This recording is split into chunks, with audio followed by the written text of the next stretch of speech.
Le Seigneur soit avec vous. Et avec toi aussi. Évangile de Jésus-Christ selon saint Marc.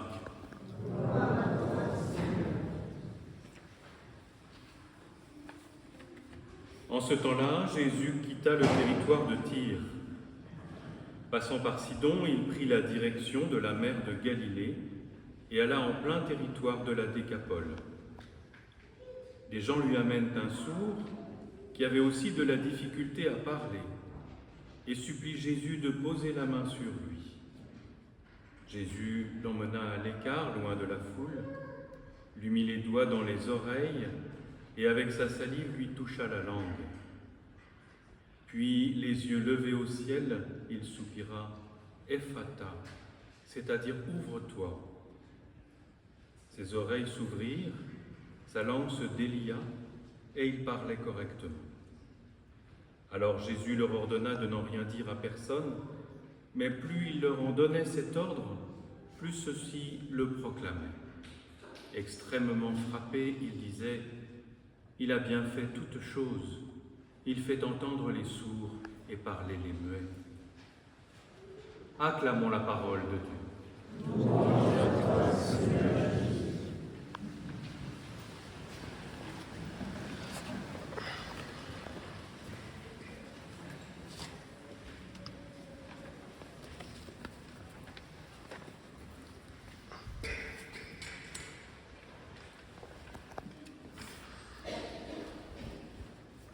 Ephata, c'est-à-dire ouvre-toi. Ses oreilles s'ouvrirent, sa langue se délia et il parlait correctement. Bien-aimé de Dieu, on peut dès le départ dire que dans la liturgie de la parole, le mot phare aujourd'hui, le mot à retenir, c'est ouvre-toi. Alors pourquoi Jésus utilise cette formule? Cette personne est atteinte de surdité et de plus, elle est muette. Donc c'est un enfermement dans lequel la personne vit, il n'y a pas d'ouverture. Et Jésus, en accomplissant cette bonne action, ouvre cette personne au monde, le relie à la société pour qu'il vive dans la société. Première interprétation. Une deuxième interprétation, pourquoi il délie sa langue? Parce que l'homme est appelé à glorifier Dieu. Et donc, cette parole est nécessaire pour que l'homme vive dans cette grâce particulière de l'amour du Seigneur. Et donc, il est appelé à proclamer la merveille de Dieu. Mais proclamer, il voit. Le Seigneur dira plus tard, heureux ceux qui voient sans avoir vu. Mais il voit parce qu'il va accompagner, il va marcher, il va aller témoigner vers les autres de la merveille reçue. Alors, voilà une image qui est donnée. Mais nous tous ici rassemblés, regardons notre société.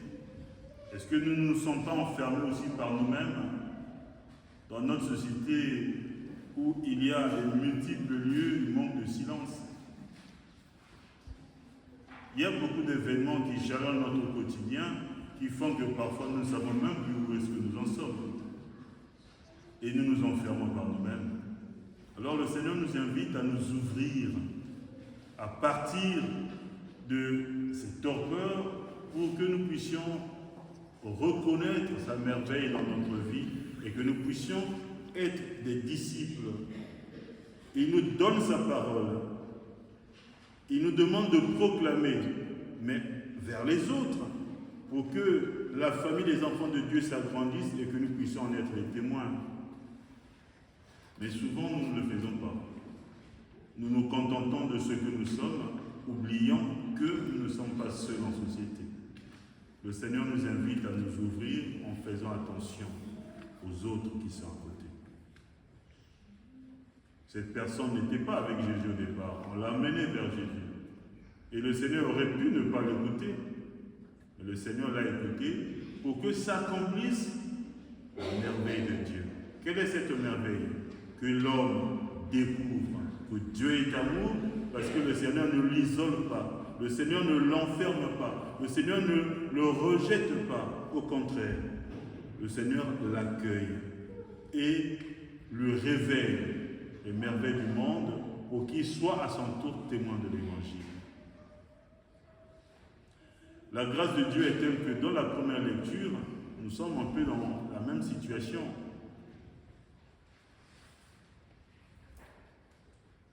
Dites aux gens qui s'affolent, soyez forts, ne craignez pas, voici votre Dieu.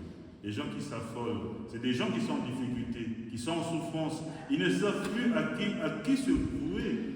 Alors, le doute envahit. La peur s'installe et les gens se perdent.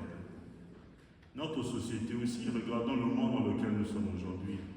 Il y a des difficultés énormes à tout niveau. La société est en difficulté sur tous les plans. Il y en a qui sont découragés, il y en a qui n'en peuvent plus, il y en a qui ne savent même plus comment est-ce qu'il faut continuer cette vie.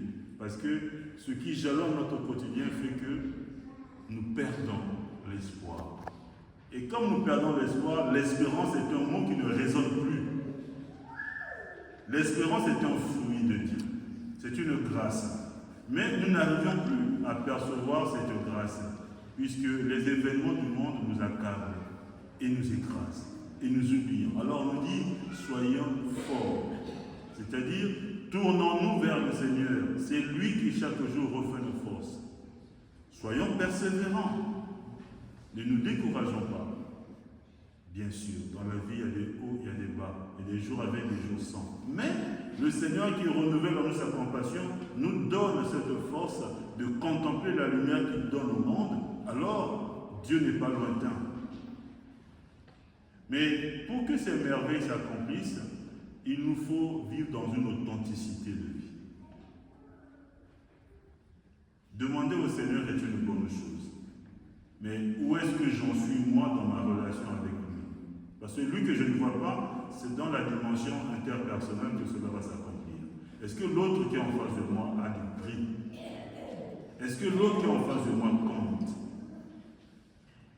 Est-ce que je découvre en l'autre une image de Dieu? Quelle est sa place? Parce que souvent, dans la deuxième lecture, Jacques revient sur ça, les retours d'ascenseur, c'est courant dans notre société. Le favoritisme, ou encore l'appréciation simplement sur l'apparence. Combien de fois n'avons-nous pas rejeté les autres parce que soit ils ne sont pas comme nous, soit ils ne sont pas de notre classe, soit ils ne parlent pas comme nous, soit le vestimentaire ne nous correspond pas. Combien de fois n'avons-nous pas rejeté les autres? Le Seigneur dit, ce n'est pas ça la vérité. Dieu est amour, Dieu ne juge pas que les apparences. Dieu regarde le fond du cœur.